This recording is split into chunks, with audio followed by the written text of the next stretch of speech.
Welcome to Golf Industry Guru and the Gig Podcast, where we interview the best and brightest golf and hospitality leaders on the planet. On today's episode, you will learn some proven real-world solutions that'll help you and your team solve some of your biggest golf business challenges. So stick around for some tips, tools, and training to get you, your people, and your business powered on.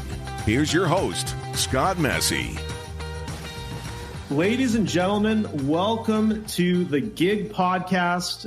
Everyone in Gig Nation, it's great to have you with us today. We're back for another episode, and we're back with another 19th hole series with Matt Rolfe. These episodes are all about everything that happens at your club after your members and guests putt out on the 18th green.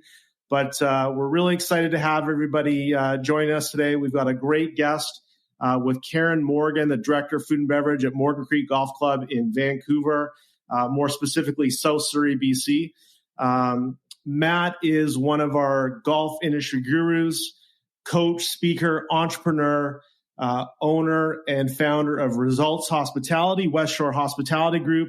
And we're fortunate to have Matt with us because he has the opportunity to mentor the top 10% of the hospitality industry and helping them unlock their true potential. Matt's worked with hundreds of leadership teams throughout North America in the food and beverage space, specifically with golf clubs as well. But Matt, welcome back to another episode of the Gig Podcast.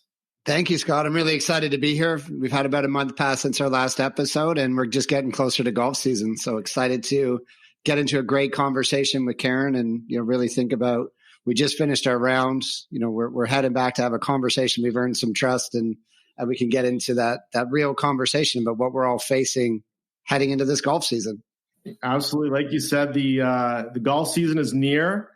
We all just talked about how it's actually snowing both in Toronto and Vancouver right now, but we know that won't last long. The sunny days are ahead of us. Matt, let's bring in Karen.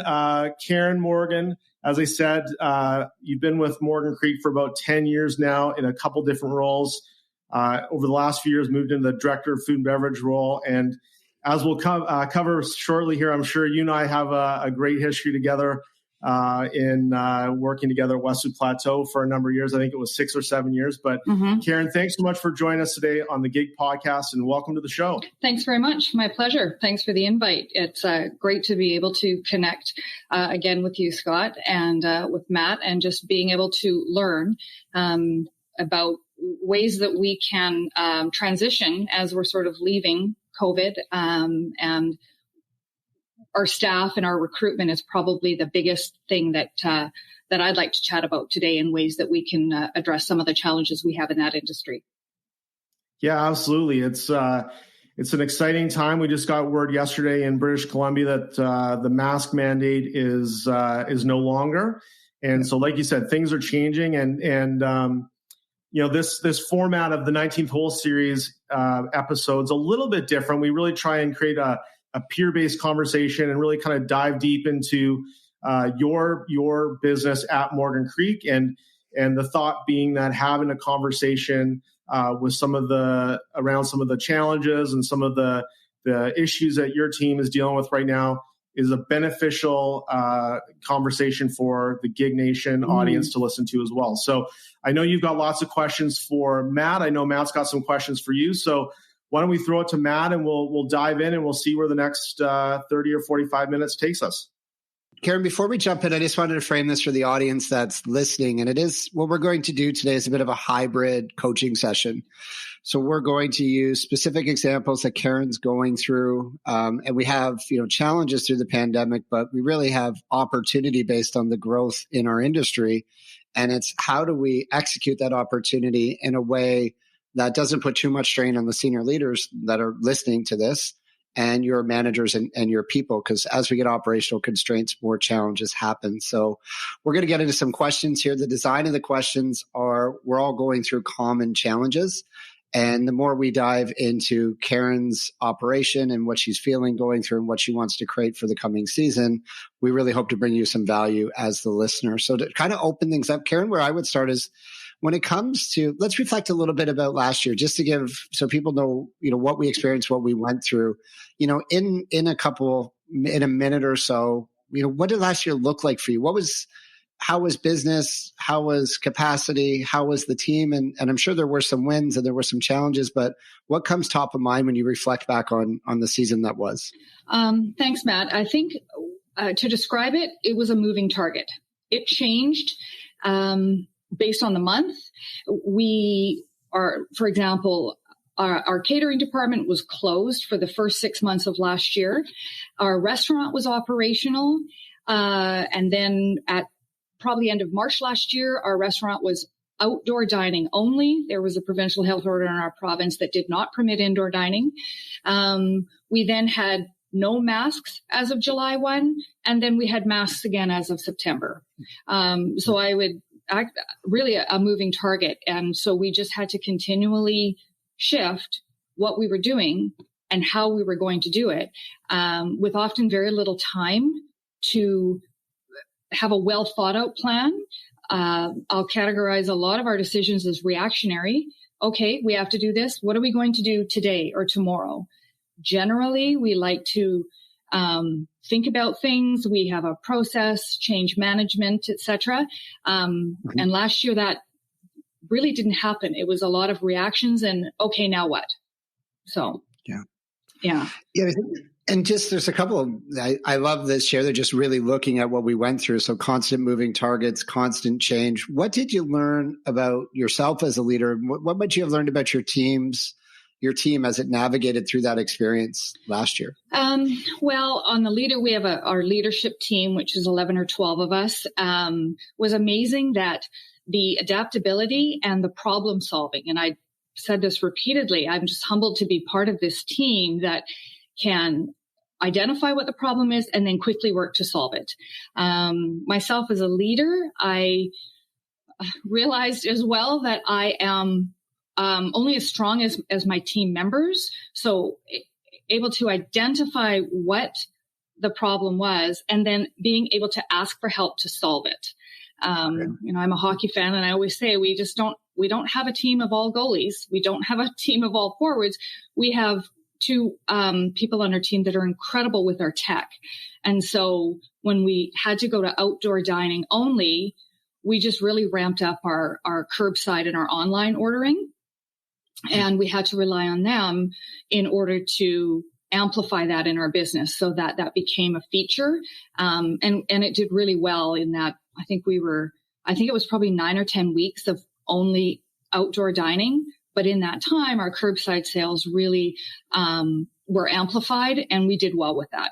So it's just important, I think, to be able to ask for help and rely on the people who have that expertise. My expertise is not in tech, but I know I can ask the other team members that have that expertise. Yeah. And I love that. I want, my job as a coach is to really kind of listen to the core language that's at the root of what you just shared there. And what I loved, and it wasn't a common pattern, Karen, to be honest, but what I loved, and I heard of what you shared, is this team language, right? Mm-hmm. So we're going to play our positions. So I'm not going to cross over and become an expert in tech.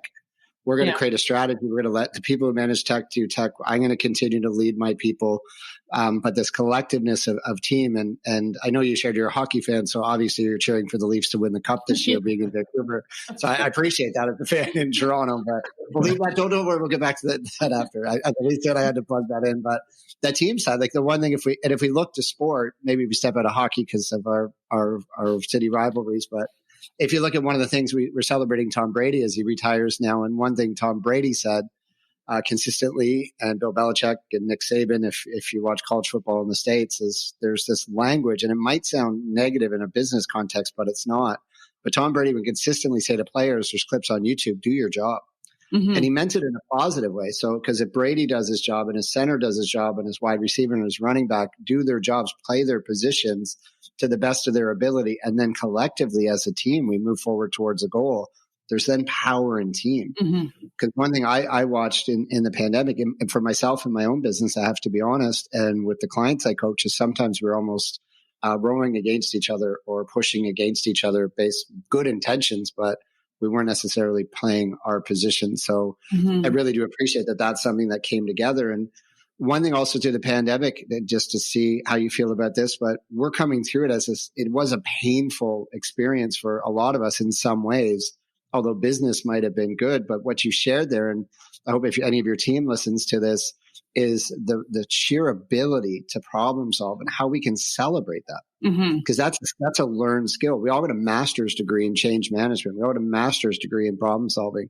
And we can look at that as we did it to get through. But how do we continue to use our innovative minds, our creativity, sticking with our core focus of what our business is to continue to drive forward this year? It doesn't need to be as dramatic as it was last year, but I just hope from what you shared that your team recognizes their ability to be change management experts, to be able to.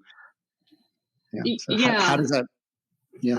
Well, I think change management in our organization is something that we're continually thinking about, working on. We've had some successes and quite frankly, we've probably had some fails. I think during the 2 years of the pandemic, specifically in 2020, we just had to make so many decisions. And like everybody else in the world, we didn't have a playbook. We didn't have a playbook for, hey, we're closing our restaurant for 2 weeks at the beginning of the pandemic. Well, 2 weeks turned into 10 or 11.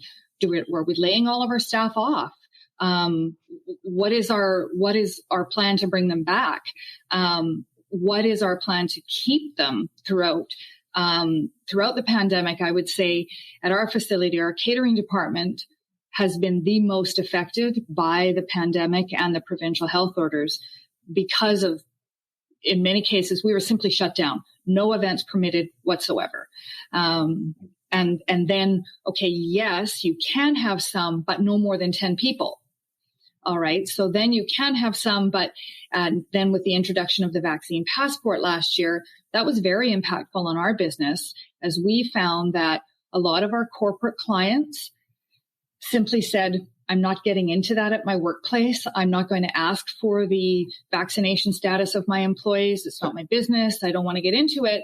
And so we're just going to cancel our event and pull away.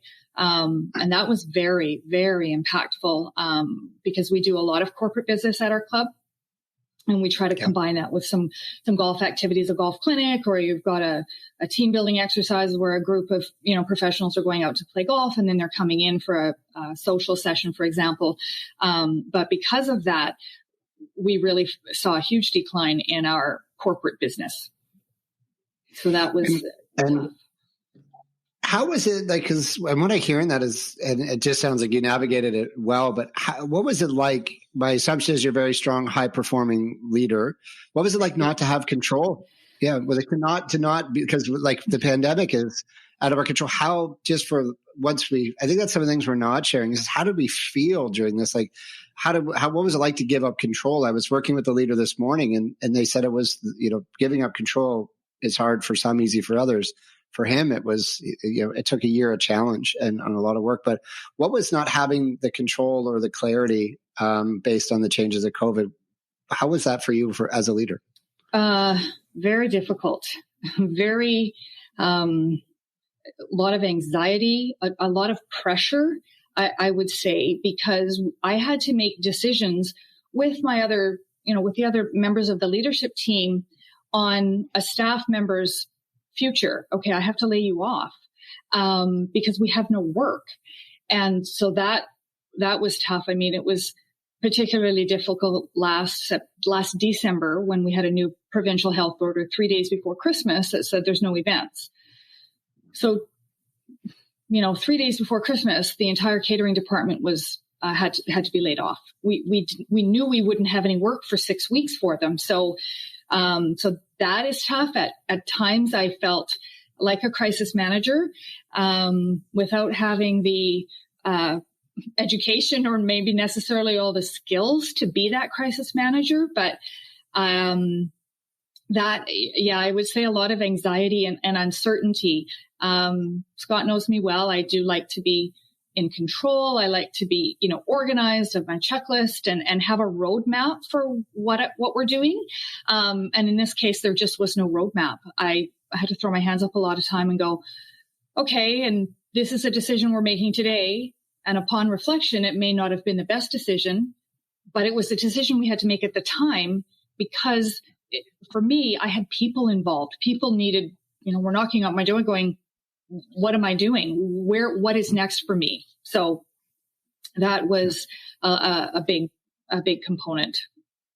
And what I appreciate that I pick up is that you're not holding on to some of the decisions that you were forced to make. So some I'm sure were great as you shared, and some might not have worked out as planned. But one thing that I want to share with the audience that I get a chance to see in leaders, and a leader said it best last week, it's like a lot of their people were walking around with the boulder on the back of their neck, and that boulder is COVID because of what we've just gone through, or a backpack if you want a different visual. And the backpack is heavy and weighted down and slowing us down from moving forward because we're still holding on to this experience of COVID. And at a certain point, if we want to move forward, we have to look at the good. We have the opportunity to look at the good and the bad, and put the boulder down or the backpack down. Because one of my fears is, and the other thing you shared about the emotion behind having to lay people off or let people go. And right now we might be in the position to be back face to face with those people. And if the hurt is still in a lot of the leaders, I feel the layoffs from my perspective hurt the leaders as much or more as it did some of the staff. And I say this respectfully because the staff saw the news. They saw the mandates. They knew it wasn't your fault, but it was still the leader that had to sit across from dozens of staff or a handful of staff and say, this is the situation for a period of time. So I think also putting the backpack or the boulder down when you have a chance to reconnect with them, is, are we still carrying that emotional weight? Like, is there an opportunity to clear the air and say, what we went through wasn't our fault, but it was our problem. We did make the best decisions we could, but I really care about you. And I hope that you see that, and we'd like you back on the team. And it's just so how to, for those out there, are you carrying the question? And it's not a projection, just a question is, are you still carrying the trauma of the pandemic with you into your operation on a daily basis? And if you are, that's okay. But at a certain point, we have to see if it may be getting in the way of the decisions we need to make moving forward. How did any of that land for you, Karen, or anything to share around that? I mean, it does. It does, because throughout the pandemic, we had staff, we laid them off. Some came back, some didn't. Some left the industry completely. And that's to be expected. And then we were getting others into the industry that, maybe had skirted around the outside of the industry, let's say, in certain roles, but now wanted to get in. We'd hire them, we'd have to lay them off. It went back and forth. One thing that we did find at the beginning of the pandemic for us is that many of our senior leaders and sort of our senior supervisors at the level were doing a variety of jobs that they had no idea. For example, my catering manager worked on the grounds crew, and she learned how to ride the mowers. She learned how to, big equipment, and same with her catering, her assistant. And so for many months, they worked on the grounds crew, and because we wanted to keep them employed and we wanted to keep them working. And what I found is that, for example, with my catering manager, she was very proud of herself, and I was really proud of her that she learned an entirely new skill that she never would have had. Her history, her background is in food and beverage and catering. She never would have been riding a mower and cutting greens, for example. And yet in this case, she was given the opportunity. She had the support. She had the willingness to learn and to be vulnerable. And it really showed her that she can do a bunch of different things. And I think as a result of that, she's now taken on managing another department in addition to the catering department. And perhaps before she was honest and she said, I'm not sure that I can do this, but now I've already seen what I've been able to do. So I think I can do it. And she's been doing it for over a year and been doing a great job with it. So I'm an optimist by nature. I try to look at what can be, a growth mindset, what we can achieve. And while we never thought that our catering manager would be cutting the greens, she did. And now it's just opened up, I think, for her, a mindset that she can do a lot of different things, and she's not going to be limited by just food and beverage. So, yeah, I love that. And some of the studying that I'm doing, a couple of things shared there. There's a couple of things studying I'm doing now is on trust and also just team dynamics. And the one thing that I did learn, from, the trust creating of the decisions that we make, the impact that we have on the people, leaders, taking the opportunity to step forward. But a lot of us, as people did leave our industry, it's because they may have lost trust for a short period of time. But through my studying of trust, it's one thing I want us to consider when our people come back is through the data and the research. It's not that people stop trusting us or our industry. They stop trusting an element of trust. So they may still trust Karen. They do still trust Karen.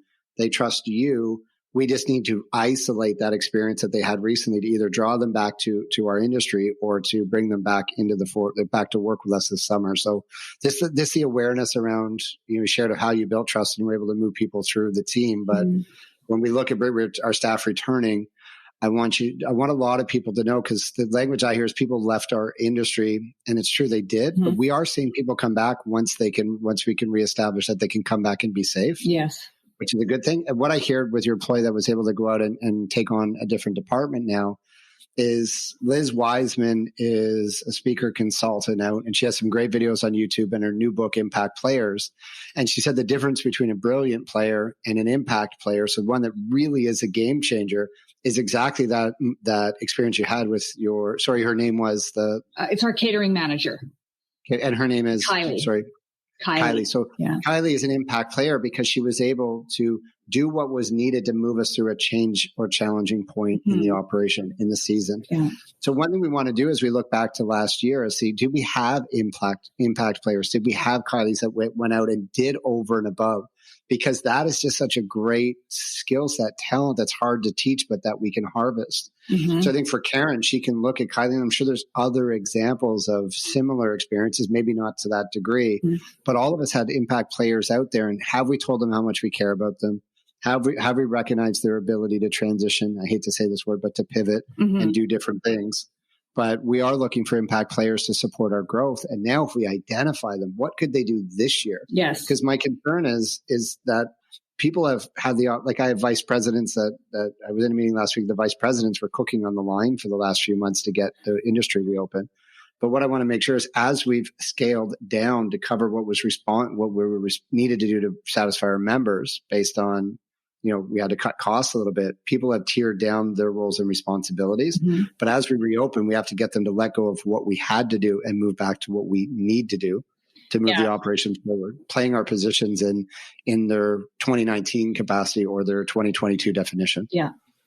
That is certainly true in our case, because a lot of it is you're in the business, right? Operations or you're sort of, I think of on the business. And so, during the pandemic, I mean, all of us, my restaurant manager was, that first year of the pandemic, probably serving full time, in the restaurant, or just about. We weren't doing any marketing. We didn't have any special events.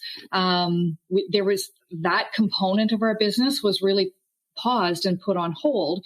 And same thing. I mean, myself, I was the first week of the vaccine passport, I was at the front desk in the restaurant, taking all of, dealing with that. Our staff had some apprehension, some anxiety, and we just didn't know what to expect from our guests coming in the door and how they would react to the vaccine passport. But now that we're sort of getting, out on the outskirts of the pandemic, I'll call it, not that we're completely through it, but now we have to go back to, my customer service training and onboarding our staff and getting back to, in my role, just sort of making sure everybody's had their wage reviews, their job reviews, their performance appraisals, their job descriptions. All of that now needs to be updated. And that part of my role was put on hold a lot during the pandemic because there was just so many other things to do. So, and especially the seasonal nature of, the golf business, our industry, is that we are now hiring, for the kiosk and our beverage card, in our catering department. We've been running on such a skeleton crew, and so many people have been doing so many different things within food and beverage. But now that our banquets are opening up and again, our beverage card is going to start operating, hopefully weather permitting in April, we need to start getting back to that component of our business. I love it. And there's a really great action from this call is, as leaders, it's one of our opportunities and really obligations is to make sure that our people know exactly what's expected of them. And we're transitioning from COVID maintenance or COVID operating during COVID or COVID recovery to now trying to move forward or move back to what our new normal is for our operation. But the question I would ask is, do your leaders, do your managers, do your key employees know what's expected of them, what they need to do to be successful in their position, how they're being measured? But if we kept it very simple, just do each of your employees know exactly what's expected of them from your perspective to lead the business forward into its new chapter, which might be March to end of May as a chapter, then June through August as a chapter with different responsibilities. But if we can get our people focused on what matters most, because there's been so much change, we might be starting to do everything. Like say, well, what I should do is I should really be on the golf cart because labor is a metric of success. And if we blow labor, then that's going to be a bad thing in a meeting with Karen. Not saying this is an example, right, Karen, but what we really need is somebody on the cart so that person can go and play their position of guest service or guest experience or. So it's just and I've had a lot of resistance working with leaders because I've great people that I care about and work with saying, Matt, I don't believe I've got to do this again. You're telling me I've got to go back and tell my people what I want them to do again. And I said, the world changed and we're trying to assemble, a new team. We're trying to assemble a new picture of what our operation looks like. So one of the most powerful things that we can do is just make sure each person knows, what their priority is or priorities are for the next month, for the next 90 days. Yeah. And if we can get everybody focused, it'll produce some pretty remarkable results. Yeah, agreed. I mean, we do have, everybody does have an updated job description. I mean, we've got that paperwork and we do our 30, 60, 90 day sort of check-ins with our staff and that part of it. But for us, really it's about the guest experience, and that has been the case and will continue to be the case, but it certainly is the time now as a reminder on that. And we just had a conversation yesterday with the leadership team about, all right, now our masks are no longer mandatory. So when we've got a guest coming into our restaurant and our staff have the option to wear a mask or not, what is that conversation going to look like if a guest has an expectation that their server is going to wear a mask? And if, and that is something that we haven't had to think about until yesterday because it's in effect today. And, so those are the kinds of things. But for us, it still comes right down to what is going to enhance the guest experience. And in our demographic, we do have some guests that are older, and we just thought we're going to ask them, what are you would you like to sit in the corner in a quiet area? Are you okay to sit in the lounge? Because what happened yesterday is different today in terms of masks, and we just don't know who they're going to be sitting beside. So we thought we're just going to ask them. All we have to do is ask. Are you more comfortable sitting in this area or that area? And at least we can start to have a conversation with them. And I want to pull from that. What I hear again is one of the biggest buzzwords in leadership for 2022 is going to be the word curiosity. We all have our own opinions of what we might think about masks, but when it comes to our operation, those opinions our personal opinions are not they shouldn't be as in the forefront. So what does our team decide? And what I heard Karen share is that we're going to be curious around the wants of our members and our guests, and we're going to provide them options. And I think that's but that if we think that Karen sounds so sound in that, but think about the power of that to a young host or server and empowering them to say, we're approaching them with curiosity. We're approaching them by giving them choice. We're allowing you to have choice and explain why you might have a mask on if somebody asks you. But that we know that that's going to be an active conversation. It is now March 11th when we're doing this recording, and we're getting ahead of the conversation. But also for the leadership out there, I think Karen is just such a strong example of leadership. Is she shared all of her operational structure. And I would thank that to Karen, and I'm sure Scott and the team shared some great tools through Gig that they're able to do 30, 60, 90-day plans. We're practicing change management. There's systems and processes that allow her team to operate.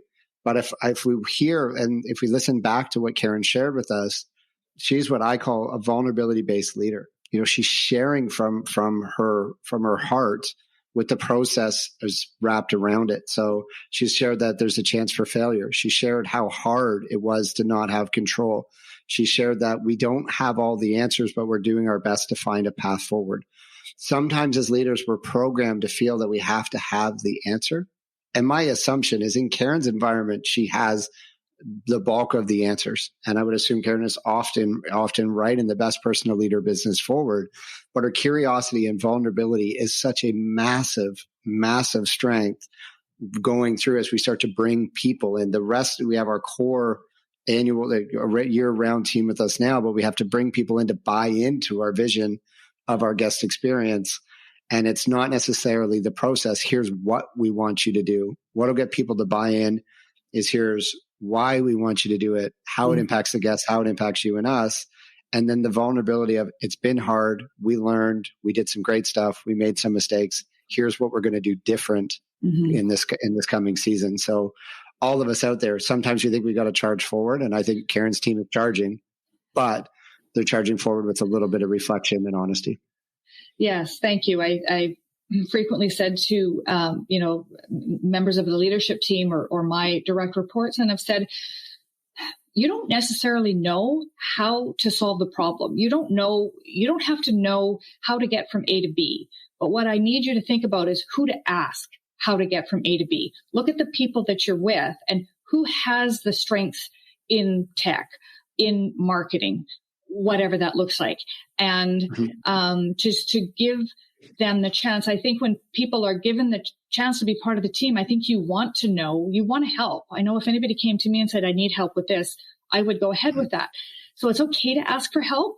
Honestly, personally, I'm learning that as a measure of vulnerability, that it is not a reflection of my lack of skills to ask for help.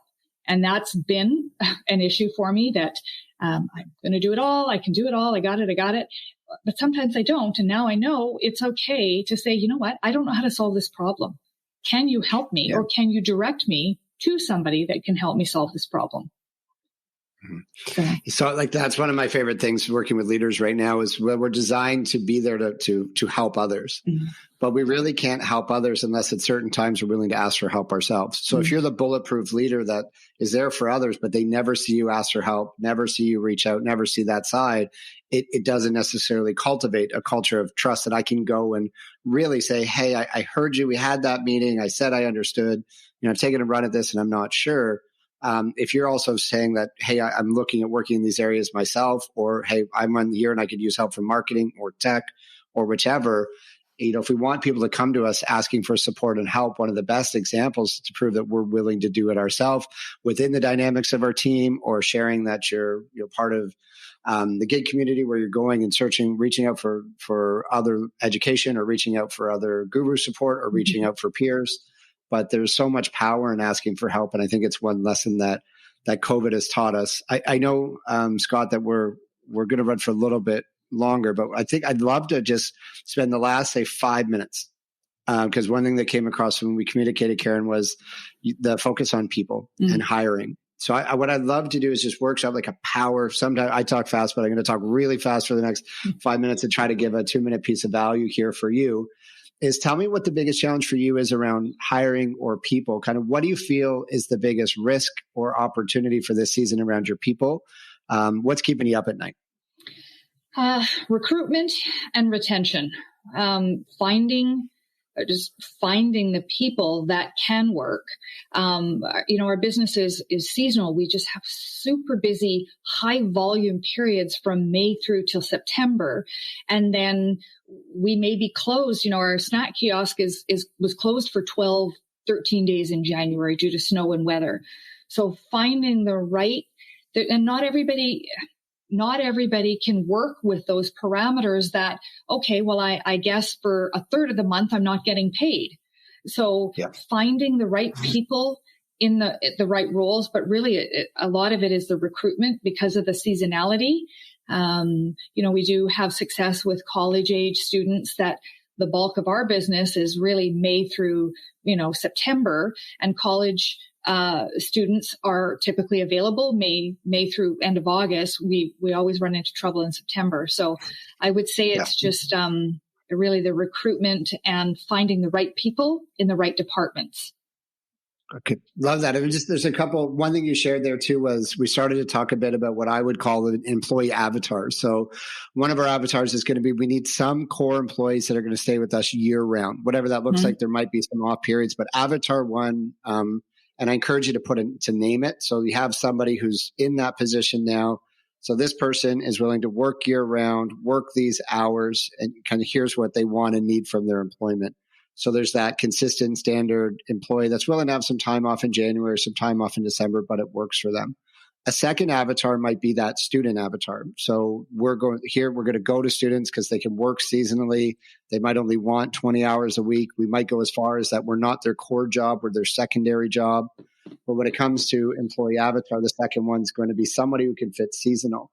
And then I would recommend that we do a little bit of work on who is the third avatar. So who rounds that out? So is there somebody in the community that's looking to work in the pro shop or looking to work in the hospitality side of the business that's working at other restaurants? So they're getting 20 hours here and 20 hours with us. They have a little bit more experience, less likely to leave us mid-August rather than end of August, if that makes sense, because some people jump out early. But laying out our avatars. So who are the ideal people we want to hire? And then the question is, where are they right now? So where are they looking for possible employment?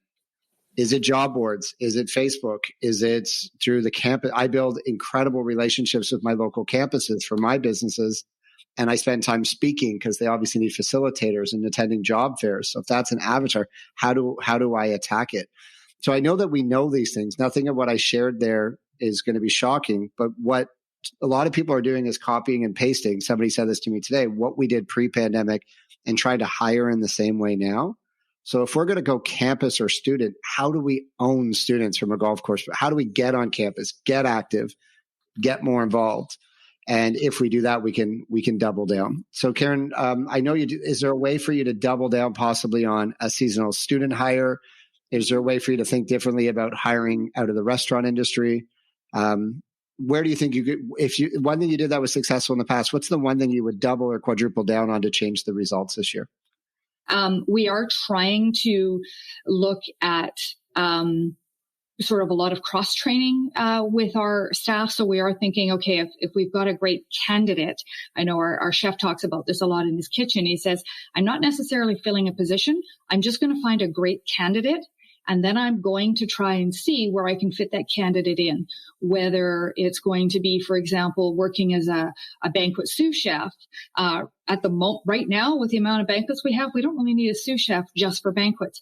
But let's hire somebody who can probably do work on the restaurant as well as has a strong banquet background. And we're thinking about that as well when we look at our food and beverage team, and we think, okay, we do operate year round at our facility, but there are some areas of some departments within food and beverage that are less year round. There may only be less shifts. So maybe finding somebody who does go back to school online in September and has flexibility with their shifts and can continue to work with us because they're doing online, they're going back to school online and they're not on campus. So in the recruitment process, asking some of the questions about what does your whole year look like? Because if I just hire you from May to September, I could be missing out on skills or opportunities that you can bring to us all year round. So I think probably being a bit diving in or being more curious about what are they looking for, or how can we build a partnership for the whole year and not just for the golf season. Love it. And just one thing I will do, Karen, and we could share, Scott, through the posting, is this avatar worksheet and a little bit of instruction, because that's an exact avatar that has crossover responsibility. But I think what Karen shared there to kind of wrap us up in the conversation is her curiosity around not just looking at people can do X and Y or just X. How do we be a little bit more creative in our year-round hires to meet their needs and ours? But if we do get clear on our core 3 employee avatars, and it's a similar exercise for our guests, it'll allow us to put focus in what we want and need and to share that through the interview process, which will help our recruiting efforts. So just to recap on my side, what I've heard from Karen is just there's a theme of curiosity. There's a strength in vulnerability. There's a leader and a team that's driven by process, but they're also looking to innovate and not innovate just, technology or product offers. They're looking to innovate in how they operate as a leadership team this year to get the results that they want and deserve. So I hope that the audience got value from today. I do really appreciate the value on today's call is definitely in Karen's feedback. So the power, if you're listening to this, is just really hear her. And Karen, I really appreciate, and I hope that a little bit of, I know leadership can be lonely. I highly respect you as a leader. Some of what you shared here is very, very powerful. I appreciate what you've gone through over the last couple of years, but more importantly, I hear the fight that it was a chapter, and we're fighting forward to do right by our people. So Thank you for today. Thank you very much. Thanks to you both. I mean, such a great conversation. So many great thoughts and ideas around those topics of recruiting and staff retention and staff training, which are so important to all golf club owners and operators at this time of year as we head into the golf season in most parts of the world. No doubt, that's what GIG's all about, is helping. And so certainly the thoughts and ideas that both Matt and Karen, you guys shared today, I hope are going to be helpful for our audience. Definitely helpful for me today. Got me thinking a lot about those three topics that we're talking about. But I definitely encourage everybody out there in Gig Nation, if you have any specific questions about what Matt and Karen are seeing, whether it's in the industry or at their specific club. In Karen's case, when it comes to things like how they're recruiting people and how they're going about trying to retain staff and how they're going about trying to train people as we head into the season, don't hesitate to reach out. There's a lot of easy ways to get in touch with Matt, with Karen, with James and I here at GIG. And that's what we're all here to do, is help. So we're all here to help. We're all looking for help. But that's the name of the game. That's why we're all plugged into Golf Industry Guru. So just wanted to thank you both so much for being here today. Such a great conversation, like I said. And Karen, really appreciate your time. Thanks for putting your facility out there and the things that you're dealing with in your role right now out there to Gig Nation. And Matt, as always, really appreciate your time and your contributions. Before we leave today, just any thoughts or comments from either one of you as we wrap up?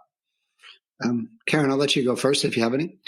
Thank you. I'm optimistic, I guess is really the word. I'm thinking about, I'm looking for the time change this weekend. The days are going to be longer, more people at our facility. And having this conversation and feeling like we're on the right path, both at our, as a leader and as part of, I'm a part of a exceptional leadership team. I'd like to think that the people that that are surrounded, that surround me, I'm humbled by the work that they do. So I feel optimistic, I guess.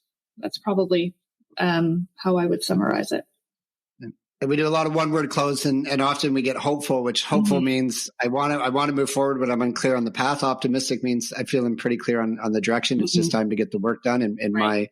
My hearing lots of people share, so that's a great word for you and your team. If people want to learn more, we have given Gig Nation access to our Leadership Mastery program, which has full sections on attracting and retaining staff. We've had a chance to work with hundreds, if not thousands, of leaders across the industry on this topic. And based on my relationship with James and Scott and the power of this network, that course is up there and accessible for you. And there's small chapters. We also shot some more content on the subject last week that we're aggressively editing to get to Scott. And we want to help. Our goal is to give back actionable solutions to help. And I hope this helped a little bit today. And look forward to golf season. We can make it hard, or we can work quickly, as Karen's doing, to find easier ways forward. Thank you. Yeah, well said, Matt. And once again, thank you, Karen. Thank you, Matt. Really appreciate your time today. And thank you to our audience out there at Gig Nation, to everybody for tuning in. And as we like to say here at Golf Industry Guru, we will see you on the inside. Thanks for listening to the Gig Podcast. We hope you enjoyed this episode, and mostly that you learned a few things that will help you improve your business. Join us next time as we continue to bring you the best and brightest golf and hospitality leaders on the planet. Thanks for listening.